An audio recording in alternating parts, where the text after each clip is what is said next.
What is going on, everyone? Badger here. Make sure to like and sub, and let's get into this. In the continued saga of Sweet Baby Inc. and Weird Ghosts and Baby Ghosts and Black Girl Gamers and all the other litany of shell companies, they're all pushing the same neo-Marxist, it's woke for lack of a better term, identity politics, race hustling, DEI, inclusion, all the fun little buzz terms that we've been saying. It is functionally no different than what has happened to the movie industry and their inclusion standards and what happened to comic books. And it's just that now, and obviously video gamers are far more vocal, and they're making it way easier to directly inspire. It's one thing for studios to have inclusion standards and then behind the scenes enforce them. It's a very different thing to have out in the open companies that go in there and help video game companies diversify up their games, and they do it in the worst, most sledgehammery ways. And we're seeing it, and we're seeing, I said, no more journalism has been done most recently, if not for us gamers and YouTubers looking into all this. And I want to cover this opinion piece from Bounding Into Comics, who's never short on hot takes and is genuinely on the, not the right side, but the anti-woke-ish things. They are normally calling things out. So here's Spencer. Read no shortage of his articles.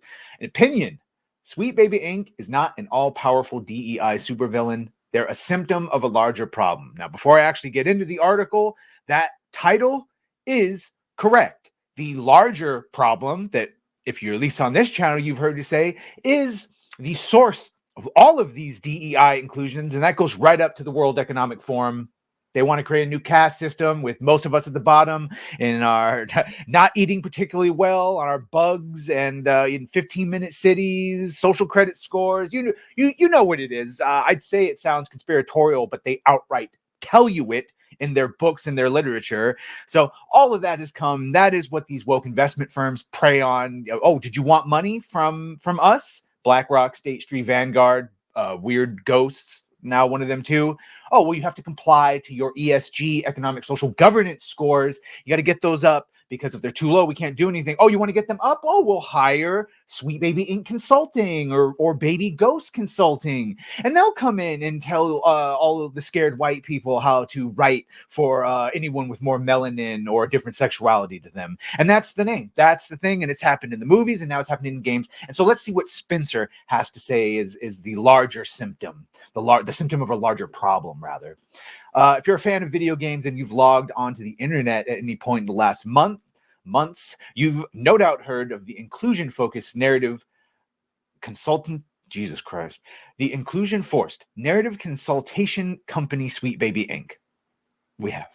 Founded in 2018, the Canadian-based company's raison d'etre, their reason to exist, as detailed on their official website, is to tell better, more empathetic stories while diversifying and enriching the video games industry. We believe that representation is key to connecting players and audiences, and we offer a few ways to help your team and project gain the perspective needed to make it happen. The company asserts in their mission statements, we're part of an inclusive and knowledgeable community of diverse consultants able to cover a wide range of cultural and sensitivity topics. Our approach leads with the creation of joy in marginalized players and seeks to be additive rather than strictly corrective, even though it's mostly that last one. And there, of course, is their stunning and brave inclusion into God of War Ragnarok. We'll just make the Norse person black, because this is how we'll help everyone. We make them black. But despite being relatively young, only 6 years old at the time of this writing, Sweet Baby Inc. has already been tapped by some of the biggest studios in the entire video game industry to provide their various inclusion consultancy services on a number of major AAA releases. Gee, it's almost like the culture called for it. Wonder what happened in the last couple years. Thank you, George Floyd, for dying for our sins. Oh. These include offering narrative and character consultation with a focus on representation to Sony Santa Monica's God of War Ragnarok, scripting, banter. We went over a little bit of this, but I'll just, again, they worked on scripting, banter, scenes, Bark's audio logs, to Warner Brothers Discoveries, of course, the Sushi Squad, Kill the Justice League, and story consultation to Insomniac Games, Marvel Spider-Man 2, where seemingly out of nowhere, Black Cat's now gay, bi, whatever, and white Spider-Man retires to have Miles Morales, who's still Miles Morales, take over for him at the end. Super great. Sweet Baby Inc. first came to widespread attention in 2023 when their attachment to Spider-Man's latest digital adventure was uncovered by players scouring the game's credits in search of possible explanation for its abundance of ham-fisted and performatively progressive narrative decisions, which include canonizing its version of Black Cat as bisexual, having Peter fully hand off his identity to Miles, and ensuring that absolutely zero NPCs are ever actually seen in game. Police NPCs are ever actually seen in game. Obviously, in the first one, he works with them extensively. I'd also add in more gay flags than you can fucking shake a stick at. Not that you would ever do that, you homophobe bigot. Tons of Miles helping his classmate go to homecoming with his gay partner. It's like Miles dating a deaf girl who you have to play as, to ironically is tagging, stereotypes, whatever. The point is, there's no shortage of inclusion missions, that because I know when you think playing a Spider-Man game, you definitely want to play as a deaf girl tagging up the city. Ever since then, the company's work has been subject to a massive amount of scrutiny and criticism, with players regularly decrying their involvement or potential involvement in any given title out of fear that they would attempt to override its narrative with socio-political lecturing. Well, one player even went so far as to begin Steam curator lists with the specific intent of warning others regarding which specific titles the company had hand in, and I'm a fucking member of it. Shout out to Brutus. That's what a hero does. That's what a man does. That's what an adult does. That's what someone who looked around and go, oh, this isn't getting better. No one's stopping to help make it better. I am going to make it better by making a Steam list and letting everyone know who, where, and when, who, what, when, where, what, all that. And you would think that this company would be grateful for this, because I don't know, if I was a video game consultant, I would want you to know, because I'd be pretty fucking proud of my work. I'd want you to know every single thing I had a hand in. So I go, see, that's because of my consulting, but they hide it. I wonder why. It's almost like they know they're doing something wrong. Though most of this criticism is well-deserved, there is one particularly absurd narrative that has risen to the top of the discourse in recent weeks, from individual players to trusted YouTubers to media outlets. Much of the conversation around Sweet Baby Inc. has taken to framing the company as an all-powerful, omnipotent boogeyman responsible for the Western video game industry's ever-growing deference to the concepts of diversity, equity, and no, we haven't, Trevor, Bakuli. No one has, actually. We've correctly simply called them out.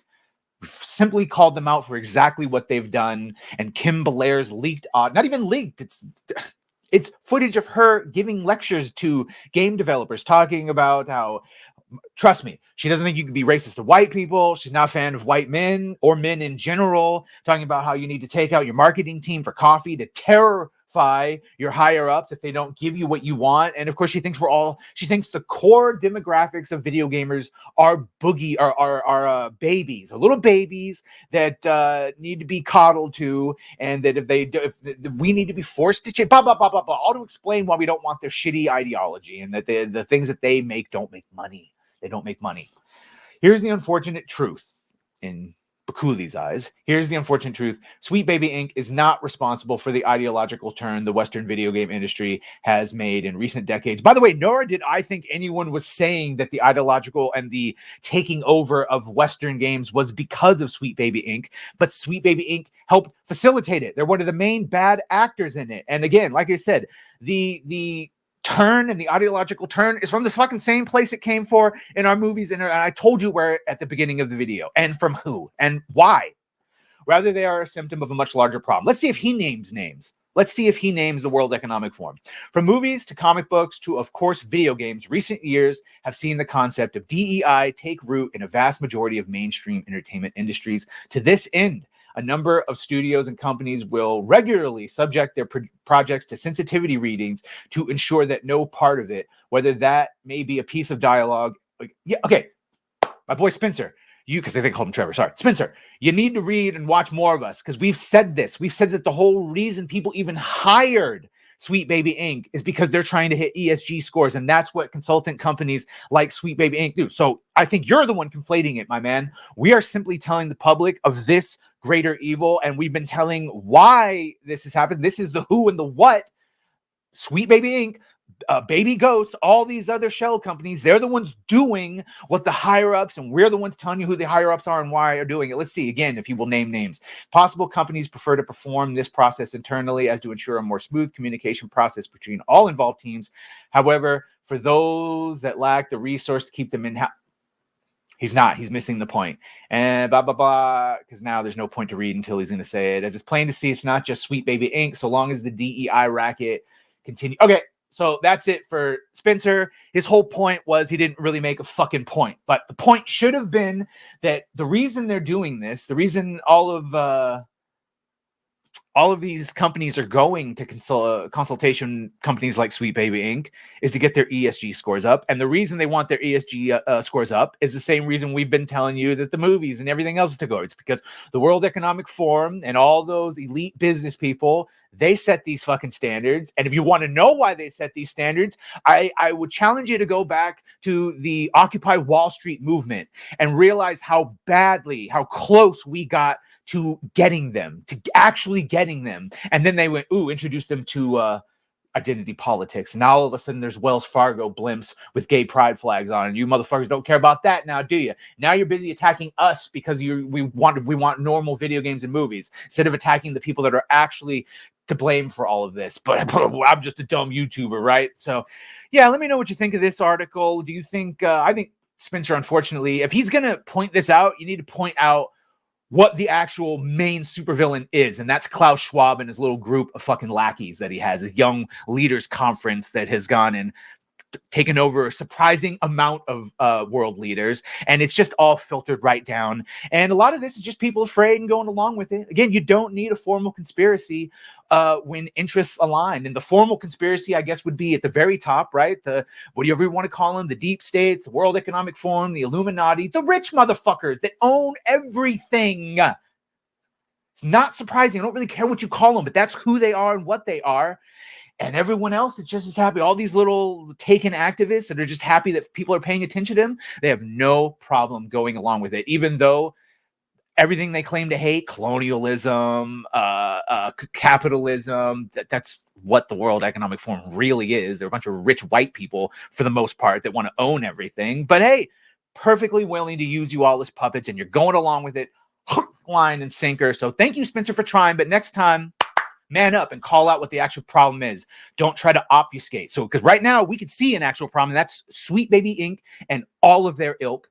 Get them, and then peacefully and lovingly, obviously, right, through not giving them money and by calling to light and showing through YouTube what they do, not the cowardly tactics they use of like false flagging. You know, all we have to do is show them. See, that's the thing.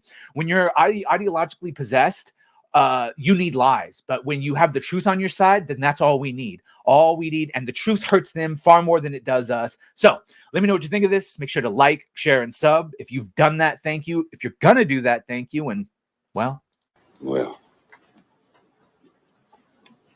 bye.